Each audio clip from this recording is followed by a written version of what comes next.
মিষ্টি আলু একটি পুষ্টিকর সবজি, তবে সাধারণ আলুর সাথে এর বেশ কিছু পার্থক্য আছে। অনেকেই মিষ্টি আলুর পুষ্টিগুণ সম্পর্কে জানেন না, তবে মিষ্টি আলুর বেশ কিছু উপকারিতা আছে, সেই সম্পর্কে জেনে নিন। মিষ্টি আলুতে প্রচুর পরিমাণে ফাইবার থাকে, যা আমাদের হজম শক্তি ভালো রাখতে কাজ করে, কষা পায়খানা প্রতিরোধ করে। এছাড়া ফাইবার জাতীয় খাবার রক্তের শর্করার মাত্রা নিয়ন্ত্রণে রাখতে সাহায্য করে।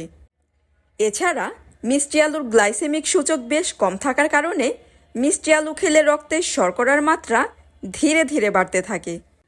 মিষ্টি আলুতে ভিটামিন সি থাকে, এজন্য শরীরের রোগ প্রতিরোধ ক্ষমতা বাড়াতে সাহায্য করে।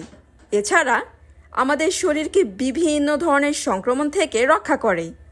মিষ্টি আলুতে প্রচুর পরিমাণে বিটা ক্যারোটিন থাকে, যা শরীরে ভিটামিন এতে রূপান্তরিত হয়। ভিটামিন এ আমাদের দৃষ্টিশক্তি ভালো রাখতে কাজ করে।